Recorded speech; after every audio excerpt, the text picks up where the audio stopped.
28/5/2022 प्रातः मुरली ओम शांति बाप दादा मधुबन। बाबा ने आज सुनाया, मीठे बच्चे, तुम्हारा प्यार आत्मा से होना चाहिए। चलते फिरते अभ्यास करो, मैं आत्मा हूँ। आत्मा से बात करता हूँ, मुझे कोई बुरा काम नहीं करना है। मीठे बच्चे, तुम्हारा प्यार आत्मा से होना चाहिए। चलते फिरते अभ्यास करो, मैं आत्मा हूँ। आत्मा से बात करता हूँ, मुझे कोई बुरा काम नहीं करना है। प्रश्न है, बाप द्वारा रचा हुआ यज्ञ जब तक चल रहा है तब तक ब्राह्मणों को बाप का कौन सा फरमान जरूर पालन करना है? बाप द्वारा रचा हुआ यज्ञ जब तक चल रहा है तब तक ब्राह्मणों को बाप का कौन सा फरमान जरूर पालन करना है? उत्तर, बाप का फरमान है, बच्चे, जब तक यह रुद्र यज्ञ चल रहा है तब तक तुम्हें पवित्र जरूर रहना है। पवित्रता का बंधन प्यारा, तो ये पवित्रता का बंधन बहुत प्यारा है। इस बंधन में बंध जाएंगे तो सतयुग की बादशाही मिल जाएगी। भगवान कोई बंधन में नहीं बांधता, लेकिन ये इतना मीठा बंधन है जिसके द्वारा ही हमारी सुरक्षा है। तो बाबा ने कहा, जब तक जीना है ज्ञानामृत पीना है, जब तक जीना है पवित्रता का व्रत एक्यूरेट पालन करना है। तुम ब्रह्मा के बच्चे, ब्रह्मा कुमार कुमारी कभी विकार में जा नहीं सकते। अगर कोई इस फरमान की अवज्ञा करते तो बहुत कड़े दंड के भागी बन जाते हैं। अगर किसी में क्रोध का भी भूत है तो वह ब्राह्मण नहीं, क्रोध के भूत वाले भी ब्राह्मण नहीं।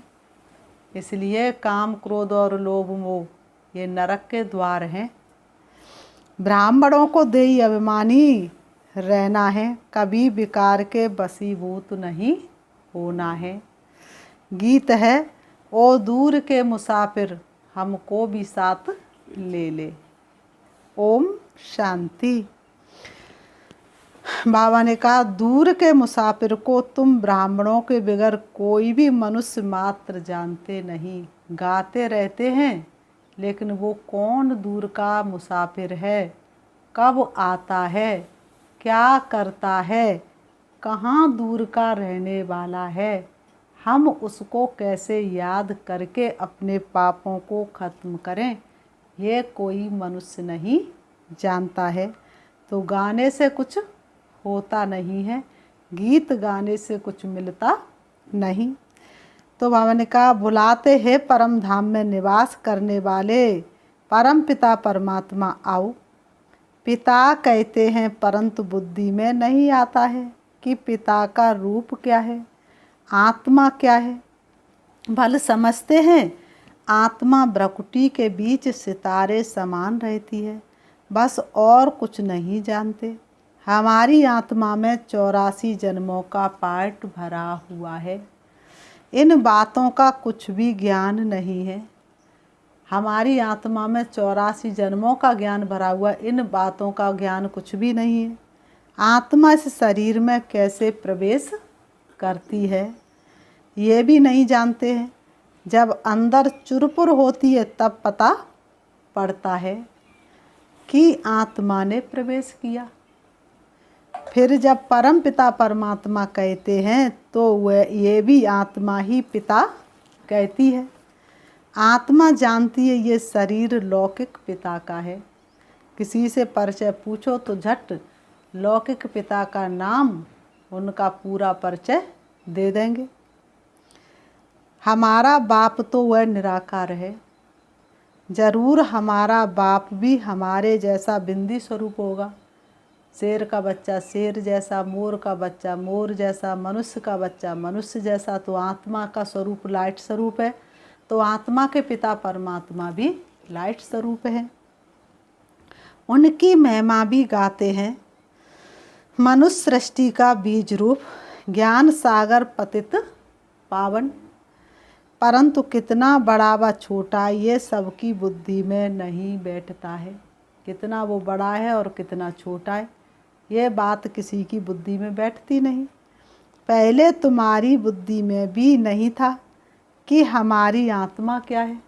कहते हैं वो तो गया, डॉक्टर भी क्या कहेगा, मरीज को हॉस्पिटल में ले जाएंगे तो क्या कहेगा, वो तो गया, डेड बॉडी को बाहर ले जाओ, लेकिन कौन गया ये किसी को पता नहीं। पल परमात्मा को याद करते थे कि हे परमपिता, परंतु कुछ भी जानते नहीं थे। बाप तो निराकार है, फिर वह पतित पावन कैसे ठहरा। क्या जादू लगाते हैं।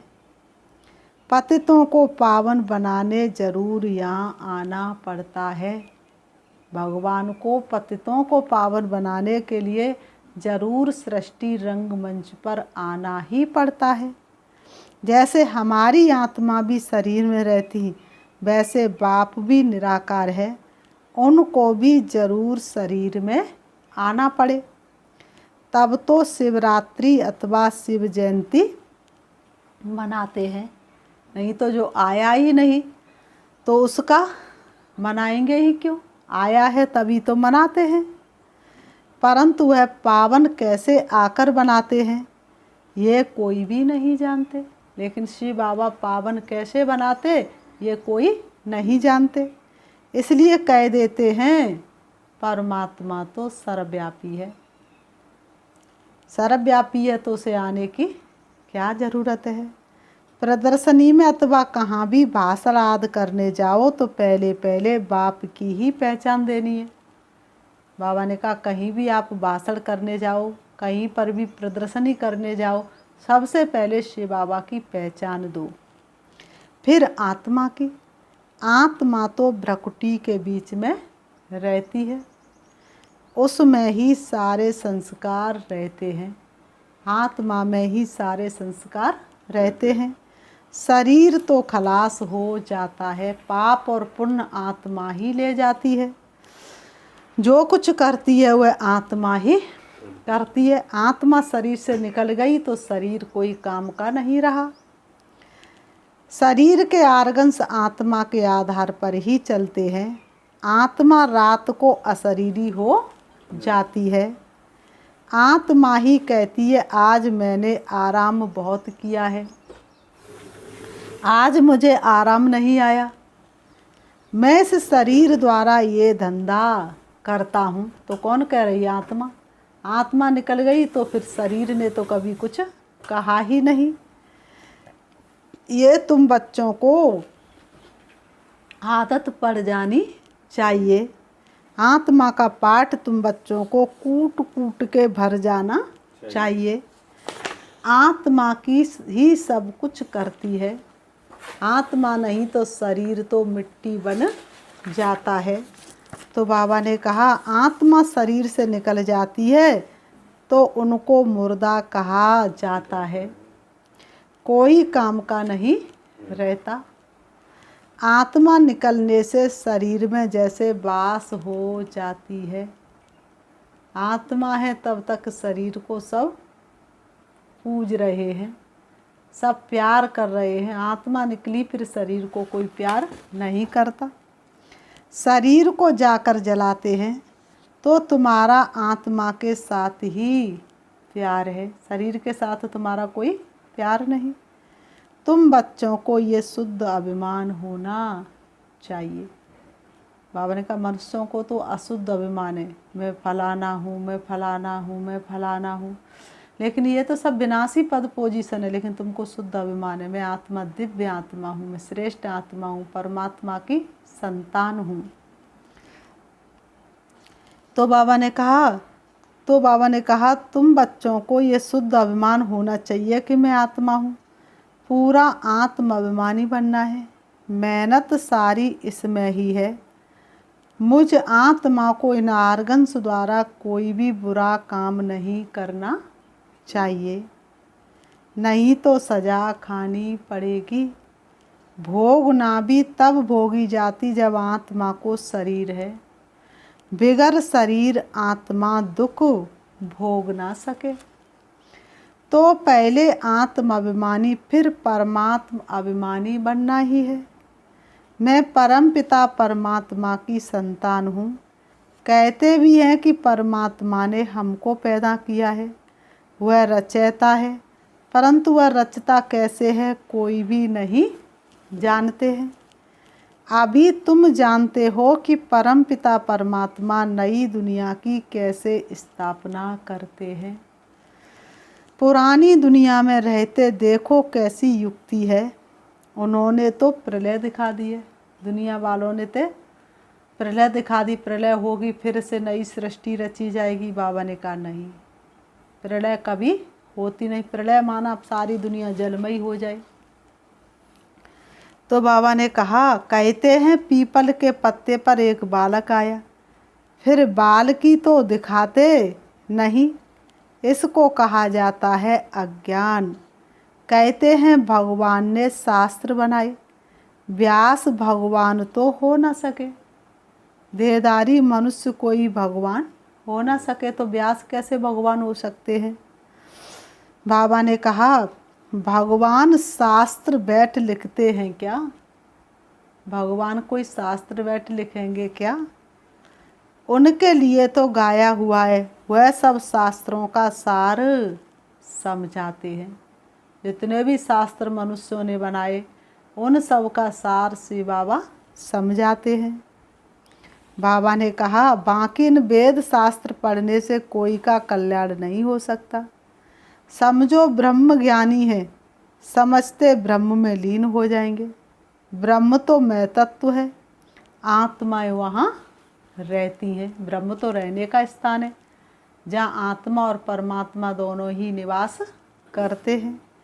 ये ना जानने के कारण जो आता है सो बोलते रहते हैं, और मनुष्य भी सत सत करते रहते हैं। मनुष्य वो जो सुनते उसी को सच सच कहते रहते, हाँ सत्य, हाँ सत्य, क्योंकि खुद के अंदर तो कोई ज्ञान नहीं है।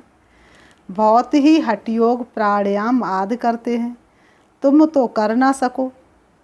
तुम नाजुक कन्याओं माताओं को क्या तकलीफ देंगे।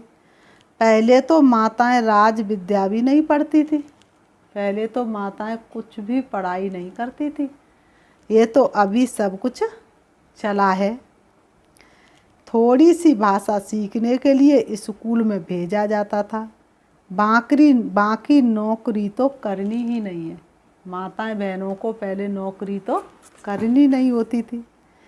अभी तो माताओं को पढ़ना पड़ता है।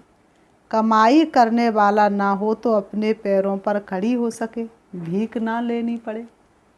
पहले तो ऐसे इतनी जल्दी अनायास किसी के शरीर छूटते नहीं थे, और आपस में भी बहुत प्यार था। जो किसी की कुछ बिगड़ जाए तो एक दूसरे को लोग संभाल लेते थे। आज तो स्वार्थ इतना समा गया है, कोई किसी को पूछता ही नहीं। इसलिए माताएं बहनें पढ़ने लगी कि कम से कम अपने पैरों पर खड़ी हो जाएं, भीख ना मांगनी पड़े। नहीं तो कायदे अनुसार बच्चियों को घर का काम सिखाया जाता है। अब तो बैरिस्टरी डॉक्टरी आदि सीखती रहती हैं। यहाँ तो तुमको और कुछ करना नहीं है, सिर्फ पहले पहले कोई को भी बाप का परिचय देना है। निराकार को तो सभी से बाबा कहते हैं, परंतु उनका रूप क्या है कोई भी जानते नहीं। ब्रह्म तो तत्व है, जैसे ये आकाश कितना बड़ा है, अंत पा नहीं सकते। बाबा ने कहा आकाश का कोई अंत पा सकता है? तो बाबा ने कहा ऐसे ही परम धाम का भी कोई अंत पा नहीं सकते। वैसे ब्रह्म तत्व का भी अंत नहीं है। आकाश तत्व का अंत नहीं तो ब्रह्म तत्व का अंत कैसे होगा। उनके अंश मात्र में हम आत्मा रहती, थोड़ी सी जगह में हम आत्माएं रहती, क्योंकि आत्मा कितनी जगह घेरती है, बहुत कम। बाकी तो पोलार ही पोलार है। सागर भी अथाह है, चलते जाओ चलते जाओ, कोई पार पा नहीं सकता। पोलार का भी अंत नहीं पा सकते। कोशिश करते ऊपर जाने की, परंतु जाते जाते उनका सामान ही खुट जाता है। कोशिश करते हम सूरज की से भी ऊपर जाएं, चंद्रमा से भी ऊपर जाएं, पर तो बाबा ने कहा इतना पेट्रोल तो ले जा नहीं सकते ऊपर जो वहाँ पहुँच जाएं। वैसे ही मैं तत्व भी बहुत बड़ा है, वहाँ जाकर कुछ ढूंढने की दरकार नहीं है। वहाँ आत्माओं को ये विचार करने की भी दरकार नहीं, ढूंढने से फायदा ही क्या होगा। समझो स्टार्स में जाकर दुनिया ढूंढते हैं, परंतु फायदा ही क्या है। वहाँ कोई बाप को पाने का रास्ता नहीं है। भगत भक्ति करते हैं भगवान को पाने के लिए, तो उनको भगवान मिलता है, वह मुक्ति जीवन मुक्ति देते हैं। अब संगम पर आकर के बाप सबकी सुनवाई करते हैं। जिसको मुक्ति चाहिए मुक्ति में भेज देते, जीवन मुक्ति चाहिए उनको जीवन मुक्ति में भेज देते हैं। ढूंढना भगवान को होता है, ना कि पोलार को, जहाँ से कुछ मिलता नहीं। कितना गवर्नमेंट का खर्चा होता है, कितना गवर्नमेंट खर्चा करती है, लेकिन मिलता कुछ भी नहीं। ये भी ऑलमाइटी गवर्नमेंट है। पांडव और कौरव दोनों को ताज नहीं दिखाते हैं, ना कौरवों को ताज और ना ही पांडवों को ताज। बाप आकर तुमको सब बातें समझाते हैं। शिव बाबा आकर के तुम बच्चों को सारी बातें समझाते हैं, एक एक का सही अर्थ बताते हैं। जबकि तुम इतनी सब नॉलेज पाते हो तो तुमको बहुत खुश रहना चाहिए, तुम्हारे पास दुख आ नहीं सकता। तो हमको पढ़ाने वाला बेहद का बाप है। तुम्हारी आत्मा कहती है हम पहले सो देवी देवता थे, कितना ऊंचा हमारा पद था, कितना सुखमय हमारा संसार था, बहुत सुखी थे, पुण्य आत्मा थे। इस समय हम पाप आत्मा बन पड़े हैं। बाबा ने कहा क्योंकि ये रावण का राज्य है, ये रावण की मत पर है, तुम हो ईश्वरी मत पर। रावण भी गुप्त है तो ईश्वर भी गुप्त है। ना रावण दिखाई देता है इन आँखों से और ना ही ईश्वर दिखाई देता है इन आँखों से, दोनों ही गुप्त हैं। अभी ईश्वर तुमको मत दे रहे हैं, रावण कैसे मत देते हैं। रावण का कोई रूप तो है नहीं, ये तो रूप धरते हैं। रावण के तो सभी रूप हैं। जानते हमारी आत्मा में 5 विकार हैं, तो 5 विकार ही तो रावण है। और किसी में बड़ा रावण तो किसी में छोटा रावण, किसी में क्रोध चरम सीमा पर होता, किसी में कम होता है। हम आसुरी मत पर चल रहे हैं। मेल फीमेल दोनों में 5 विकार हैं, स्त्री पुरुष दोनों में ही 5 विकार हैं। इसलिए 10-20 भुजाएं दिखाते हैं, बाकी 10-20 भुजाओं वाला कोई मनुष्य हो ना सके। ये सब बातें मनुष्य की बुद्धि में तब बैठेंगी जब वह जानेंगे कि हमको पढ़ाने वाला निराकार परमपिता परमात्मा है, तब ये बातें उनकी बुद्धि में बैठेंगी। उससे पहले ये बातें बुद्धि में बैठ नहीं सकती।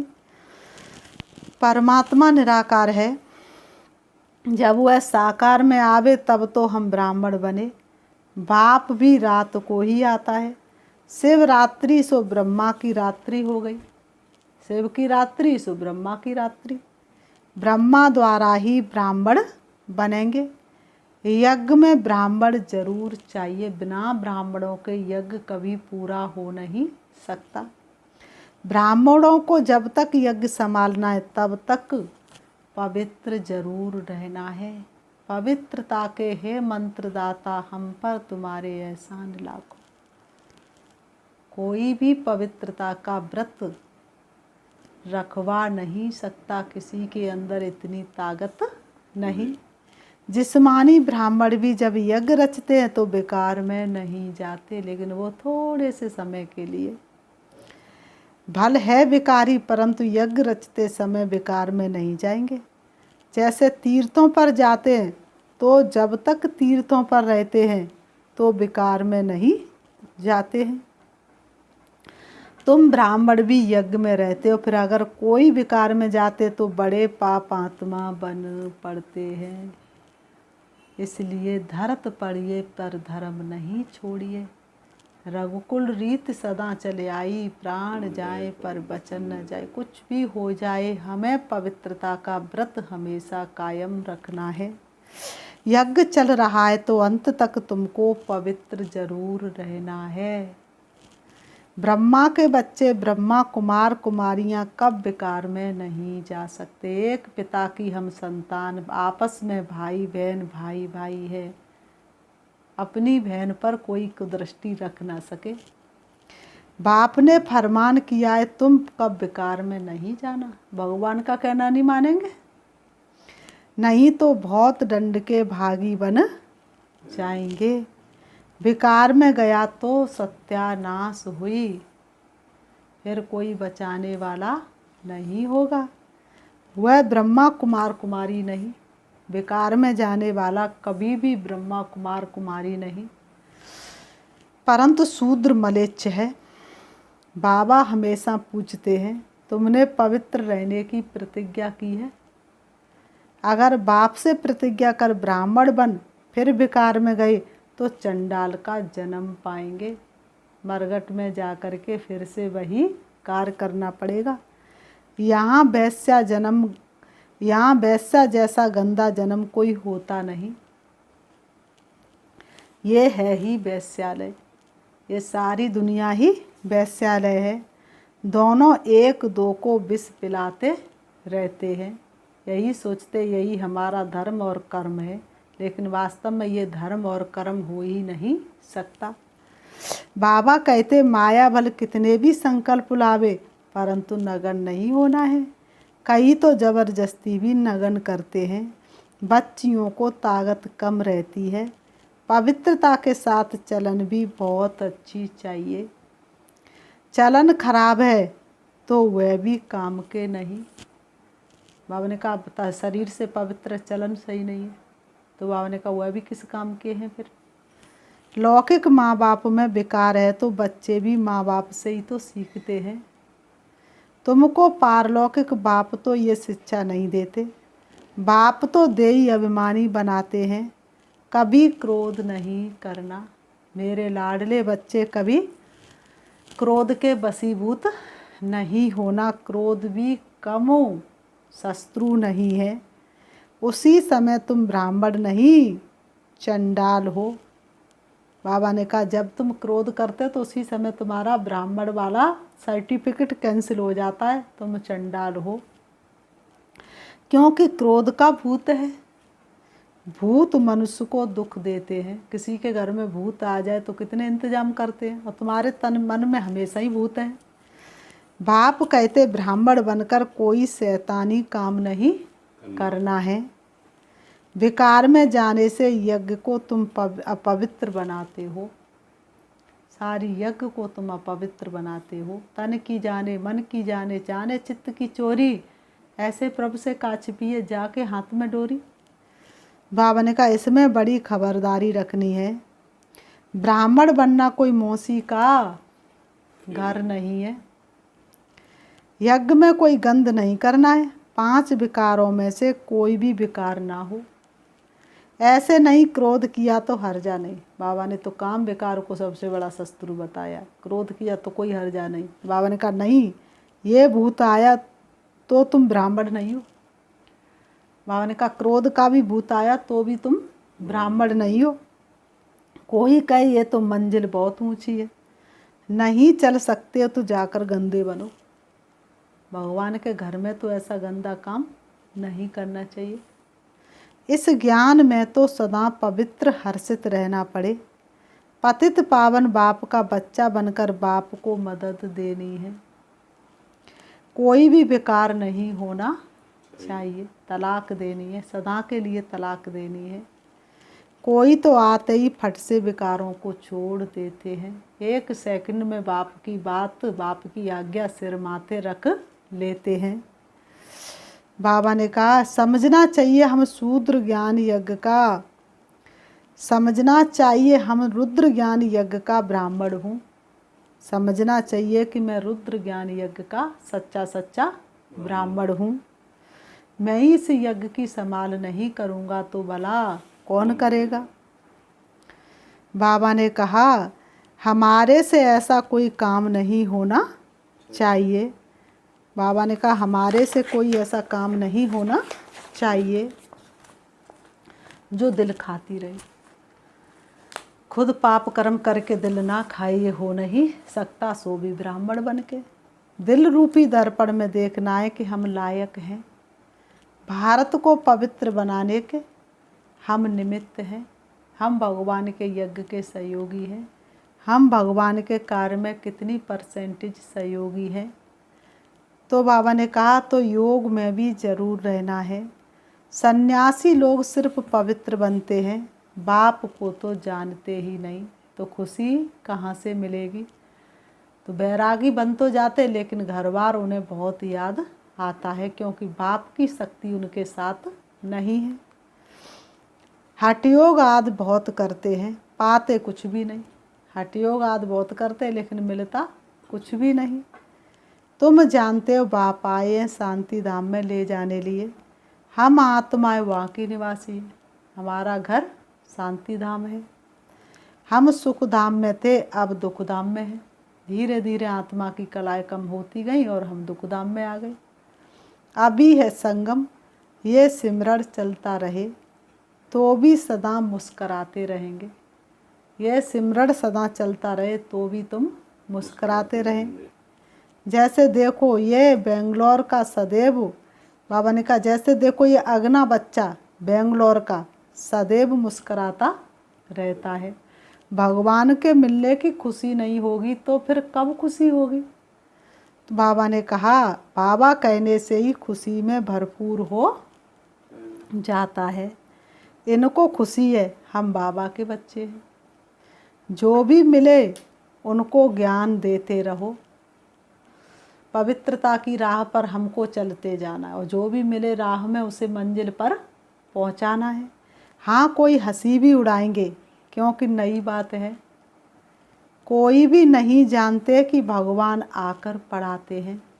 कृष्ण तो कभी आकर पढ़ाते नहीं।